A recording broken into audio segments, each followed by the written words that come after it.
കുഞ്ഞാലിക്കുട്ടിയെ നോക്കാൻ എനിക്കറിയാം. MK മുനീർ എന്താണ് പറഞ്ഞത് എന്നും എനിക്ക് നന്നായിട്ടറിയാം. എന്നെ ആരും പഠിപ്പിക്കാൻ വരേണ്ട. VD സതീശന്റെ വാക്കുകളാണിത്. അൻവറിനു വേണ്ടിയുള്ള വാതിൽ പണ്ടേ അടച്ചതാണ്. ഇനി ആര് ആ വാതിലിന്റെ താക്കോലുമായി വന്നാലും ശരി, തുറക്കാൻ പോകുന്നില്ല എന്നാണ് ഒരിക്കൽ കൂടി VD സതീശൻ പറഞ്ഞു വെക്കുന്നത്. 19,976 വോട്ടുമായി കൊമ്പുകുലുക്കി അൻവറിന് UDFന്റെ വാതിൽ തുറക്കാനോ ആ ബസ്സിൽ കയറിക്കൂടാനോ സാധിക്കില്ല എന്ന് തന്നെയാണ് സതീശൻ ആണയിട്ട് പറയുന്നതും.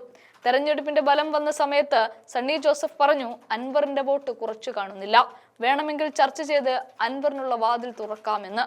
പക്ഷെ സതീശന്റെ ഒറ്റ തീരുമാനത്തിന് പിന്നാലെ വീണ്ടും KPCC പ്രസിഡന്റ് സണ്ണി ജോസഫ് മലക്കം മറിഞ്ഞു.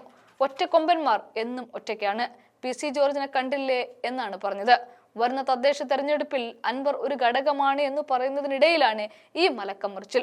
കഴിഞ്ഞ ദിവസമാണ് ചാണ്ടി ഉമ്മനെ മുന്നിൽ നിർത്തി 2026 വിസ്മയകരമായ ഒരു മാറ്റം കൊണ്ടുവരുമെന്ന് സതീശൻ പറഞ്ഞത്. അത് രണ്ടാം നിരയായ കോൺഗ്രസിനെ കുറിച്ചുള്ള സൂചനയായിരുന്നു.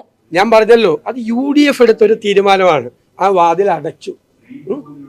പിന്നെ ഇപ്പോ അത് മുൻഗണനയിലൊന്നുമില്ല. ആ വിഷയം നമ്മുടെ മുൻഗണനയിലൊന്നും പ്രയോറിറ്റിയിലൊന്നും ആ വിഷയം ഇപ്പം ഇല്ല.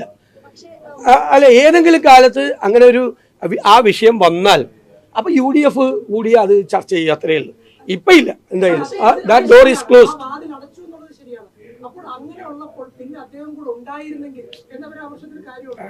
ഞാൻ പറഞ്ഞു, അതെല്ലാവരും അതൊക്കെ എല്ലാവരും കറക്റ്റ് ചെയ്ത് പറഞ്ഞിട്ടുണ്ട്. എല്ലാവരും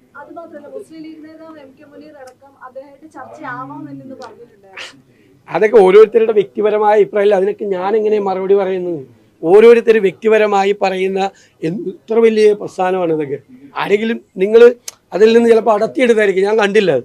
അദ്ദേഹത്തിനൊക്കെ അല്ല, അദ്ദേഹം എന്നോട് സംസാരിച്ചിട്ടുണ്ടല്ലോ. നല്ല ക്ലാരിറ്റി ഉള്ള ആളാണ് ഡോക്ടർ MK മുനീർ. നല്ല ക്ലാരിറ്റി. എന്നോട് സംസാരിച്ചപ്പോൾ നല്ല ക്ലാരിറ്റി ഉണ്ടായിരുന്നു. നല്ല കൃത്യമായിട്ട് ആ നിലപാട് UDF എടുത്ത സമയത്ത് അദ്ദേഹം വളരെ വ്യക്തതയോടുകൂടി ഈ കാര്യങ്ങൾ എന്നെ കൂടി അദ്ദേഹം ബോധ്യപ്പെടുത്തിയിട്ടുണ്ട്, കറക്റ്റായിട്ട് പറഞ്ഞിട്ടുണ്ട്. അദ്ദേഹത്തിൻ്റെ അഭിപ്രായം അതാണ്. ഞാൻ എന്നോട് പറഞ്ഞതാണ് അദ്ദേഹത്തിൻ്റെ അഭിപ്രായം. എല്ലാ കാര്യത്തിനും വ്യക്തതയുള്ള ആളാണ് അദ്ദേഹം.